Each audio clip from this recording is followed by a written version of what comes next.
එන්නේ යමු අද අපේ ටැක්ටරේ එයා ක්ලීන් එක සුද්ධ කරගන්න.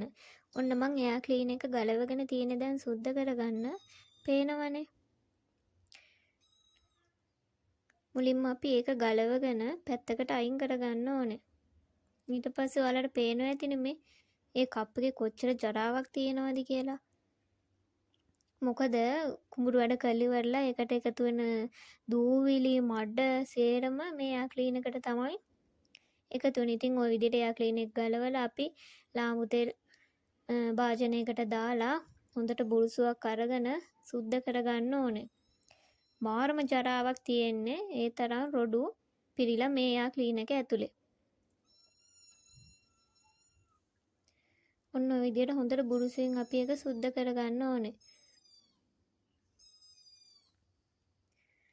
ඊට පස්සේ මම ඔයාලට පෙන්වන්නම් මේ බාන තියෙන ජරාව ගොඩ ඔයිල් එක කවලම් වෙලා තමයි තියෙන්නේ. අපි දැන් මේක අස් කරගෙන සුද්ධ කරගන්න තමයි ඕනේ.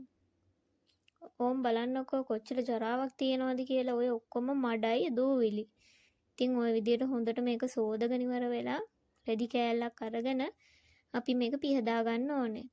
ඊට පස්සේ ඔයාලට පේනවා ඇති ලිමිට් එකක් තියෙනවා. අන්න ඒකට තමයි අපි මේකට ඔයිල් පුරවන්න ඕනේ. අපි නම් ඔයිල් පුරවන්නේ DS40 ඔයිල් එකෙන් තමයි අපි දාන්නේ. ඊට පස්සේ එයා ක්ලීන් එක හයි කරන්න කලින් අපි එතනත් පිරිසුදු කරගන්න ඕනේ. මොකද ඒකේ වටේ දූවිලි බැඳිලා මඩ බැඳිලා ගොඩක් ජරා වෙලා තමයි තියෙන්නේ. මං නම් ඉතින් මේවා පුංචි කාලේ ඉඳලම පුරුදු වෙච්ච දේවල්. ඊට පස්සේ අපි සුද්ධ කරගත්ත එයා ක්ලීන් එකත් අරගෙන ඒකට ඔයිල් දාලා ඔය අප්පච්චිමයි හයි කරගන්න තමයි හදන්නේ. පොඩි කාලේ ඉඳලා ඉතින් හැම දෙයක් ගැනම දැනුම ලබා දුන්නේ ඉතින් මගේ මේ අප්පච්චි තමයි.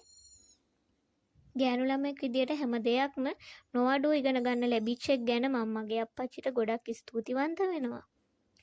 ওই විදිහට අපි එයා ක්ලීන් එක හයි කරගන්න ඕනේ. ඊට පස්සේ මම එයා ක්ලීන් එක උඩ තියෙන එක ගලවලා ඔන්න පේනවා ඔයගොල්ලන්ට මම පෙන්නන්නම්කො කොච්චර දූවිල්ලක් බැඳිලා තියෙනවද කියලා. ඒකේ කොටස් ටික ගලවලා ඔන්න ඔය විදිහට අපි සුද්ධ කරගන්න ඕනේ. පේනවනේ කොච්චර රොඩු තොගයක් තියෙනවද කියලා. ඒක සෝදලා ඉවර වෙලා හොඳට රොඩුත් අයින් කරගෙන ඔන්න ඔය විදිහට පිහදා ගන්න ඕනේ. ලේසි වැඩක් නෙමෙයි. දැන් ඉතින් කුඹුරු වැඩ පටන් ගන්න කාලේනේ. ඒක නිසා මුලින්ම අපි වාහනය කුඹුරට දාන්න කලින් ඔයිල් බලලා ඒතර ග්‍රීස් මාරු කරලා මේවා සුද්ධ කරලා හැම දෙයක්ම බලලා තමයි කුඹුරට දාන්නේ. අන්තිමේට ඉතින් ඔන්න ඔය විදිහට එයා ක්ලීන් එකත් අපි සුද්ධ කරගෙන හයි කරගන්න තමයි තියෙන්නේ. ගෑල් ළමෙක් වුණත් පිරිමි ළමෙක් වුණත් මං හිතනවා පොඩි කාලේ ඉඳලා මේ හැම දෙයකම පුරුදු වෙන එක ගොඩක් හොඳයි කියලා. මම සතුටු වෙනවා හැම දෙයක් ගැනම ඉගෙන ගන්න ලැබිච්ච එක ගැන. ඉතින් බලන්නකෝ පොඩියට හිටියට ඉතින් උසත් නෑ මගේ. කොහොම හරි ඉතින් වැඩේ කෙරෙන්නනේ ඕනේ.